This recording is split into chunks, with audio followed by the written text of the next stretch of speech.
What up? What up, y'all?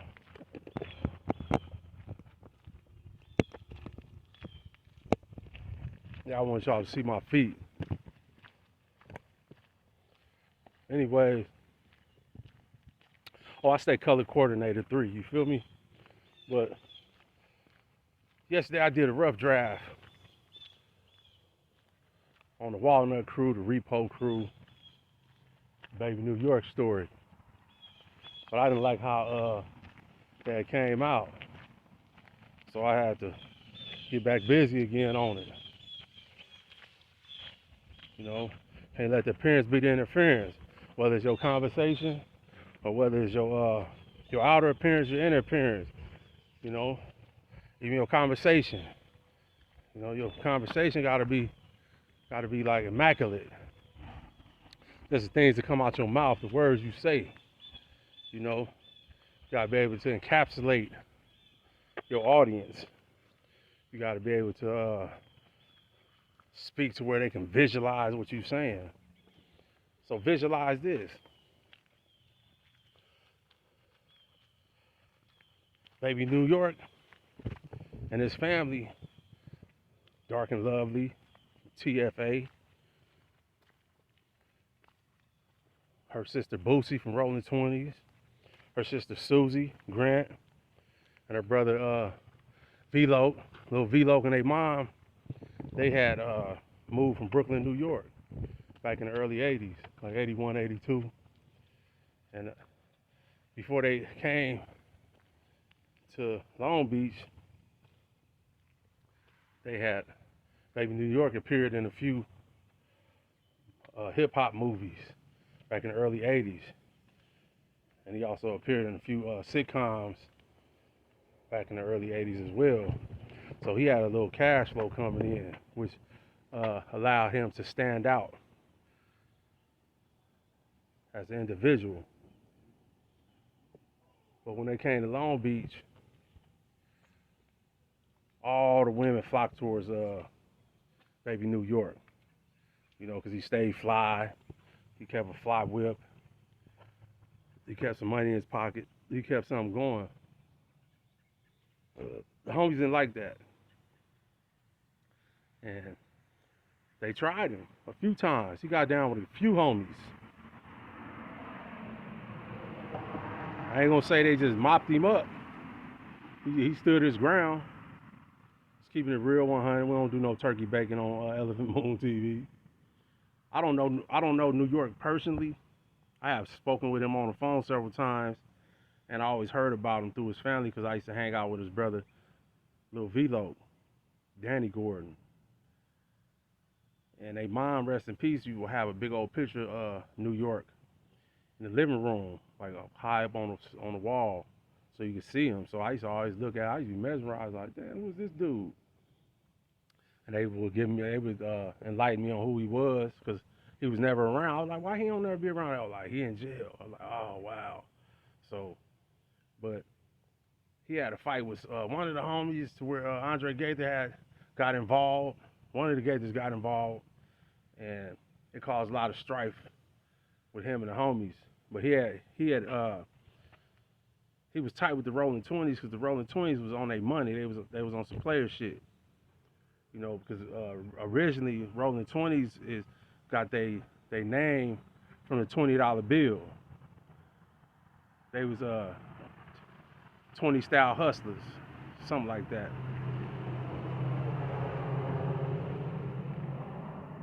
So they took to New York, and that's the main people that he aligned with. Then eventually, a nigga slid to Compton, to Lueders Park, Piru, and turned Piru, and that caused more strife amongst him and the homies, because you know Long Beach all Crip City, and back then we was set tripping like a mug, and you know that's when Colors came out, colors. So, but I talked to Baby New York, man. You know, somebody tried to rob him back in the days, and he went back and he downed the dude like a soda, like, and it caught up with him, and they added some other little violent charges on him, and they gave him a whole bunch of years. He been in there since '87. It's like 37 something years, man. 88, something like that. 87, 88. And him and Rojay was real tight. They was road dogs, man. They used to get money together, do a few things together, handle business together. And then maybe New York ended up, like I said, he caught that case. He been sitting down since. Now the Walnut crew, Repo crew, Walnut crew, they was all the same. You know, the Repo crew started first. It was just a bunch of young teenagers out there stealing bikes, cars, snatching chains, purses, hustling double up 50s, you know, whatever they can do to get by or make some money, keep some money in their pocket. That's what they did. The Repo crew was probably like the homie Lil Loddie, Rojay, fucking Man, Misha, Lil Bandit, not Lil Bandit, but Baby Bandit, Lil Bandit, rest in peace, Baby Bandit, Big Bandit. Well, Big Bandit wasn't part of the Repo crew, but he was he was in that area because the Repo crew was like on Hoffman. Then you had 11th, then you had Walnut, and from 11th all the way down to 14th, that was all the homies and the Rolling 20s because on 15th and Peterson was Goldie Loke from the East Siders, his brother, rest in peace, my nigga Lil Saghard, Ellis, their sister Shaniqua, rest in peace, the homie Dirty Dale and them, they all was right there on 15th and Peterson.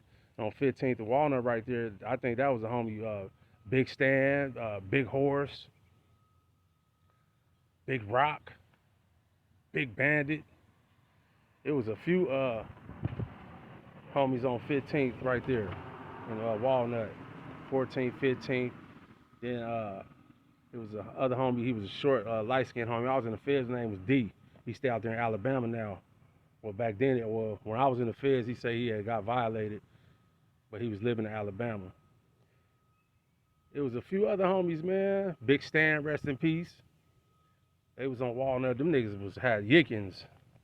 They was getting it straight up because Cecil Palace was down the street on right off Anaheim and Walnut, but really it's like Anaheim and I think that's Gundry or Gaviota, one of them streets, and that was Cecil's Palace. So OG Cecil Fuller, you know, his son Hootie, they had things sold up, and a few other guys. That's where you really get it. You go get your you go get your issue at. And get that bread. See, Long Beach was popping, man. See, we by the ports. Eastside Long Beach was by the ports, the shipyard. So a lot of the dope that was coming in through Long Beach was coming through the shipyard, the military. You know, you can go anywhere in the military and come back with whatever you want. They don't get searched. It's all right, y'all. See you next tour. So every section in Long Beach was jumping. Every section.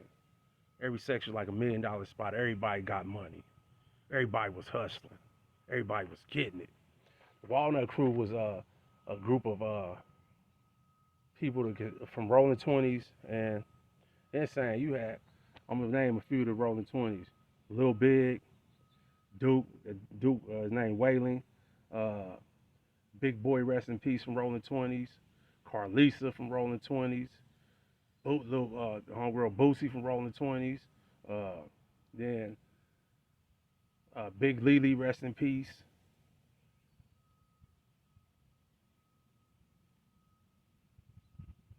The homegirl Big New York. That's a female name, Big New York. There's a few other homegirls, Slowpoke.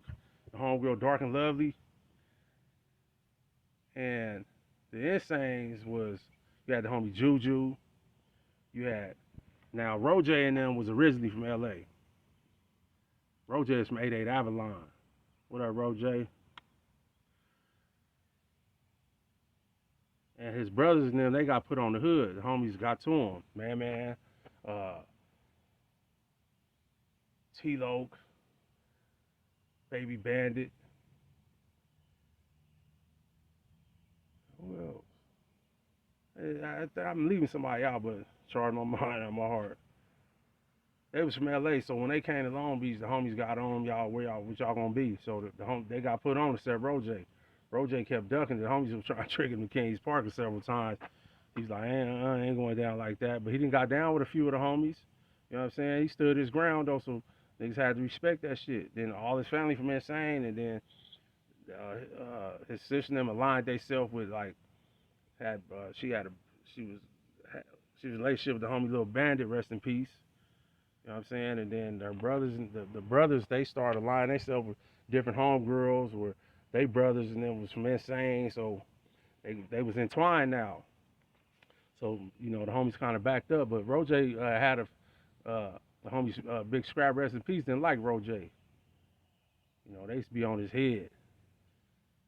But like I say, he managed to survive. But a lot of times he would just go back to his hood, be out there, and he come back.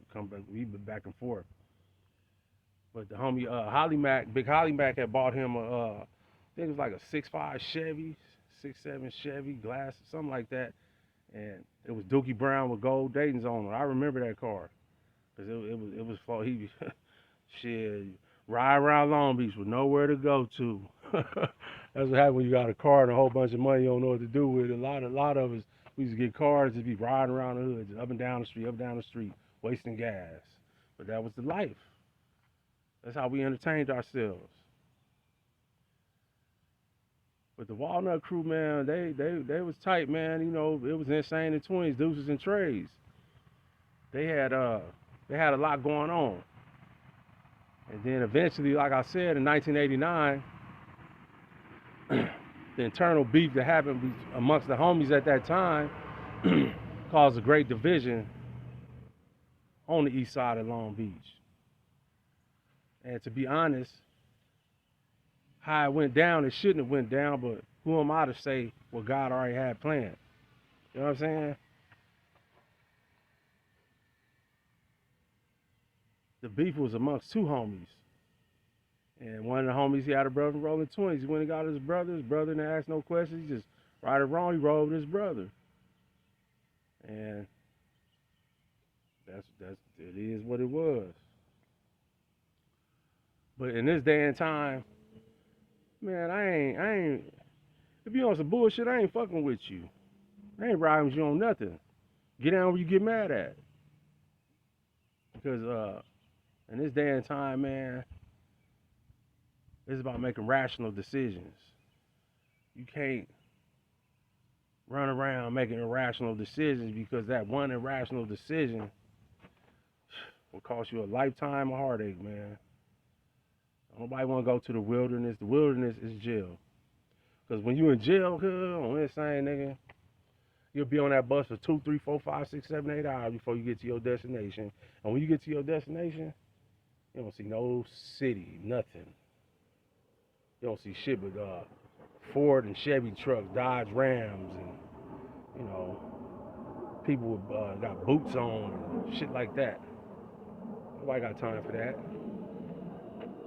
Like I said, man, the Walnut crew was pretty smooth, man. And once the shit happened with the homies in the rolling 20s, the Walnut crew dispersed. Like, it's like they couldn't be over there no more because everybody was gonna be victimized. So like the rolling 20s, Duke, Lil Big, Lily and them, they went down there off 10th and Myrtle, 10th and Olive, all that right there. And then the homies, they went to St. Louis, 10th and St. Louis. That's where you have the St. Louis crew, which is really the Gardena crew, the Loke Foundation. That's what that is. I'm from the Dog Foundation, Young Dog Foundation. And then things just changed, man. Everybody started beefing, gunplay got involved. And it had been a whole lot of casualties since then. And it's still going on to this day. But to each his own. But other than that, man, I'm about to go inside. Oh yeah, I started school. I started orientation from school today, man. Let me pat myself on the chest. Yeah, man. Because the things that I'm going to accomplish, college is part of that journey to get the information I need to get ahead with epic lunacy Entertainment. Epic Lunacy Entertainment. Ha! Elephant Moon TV. I'm gone.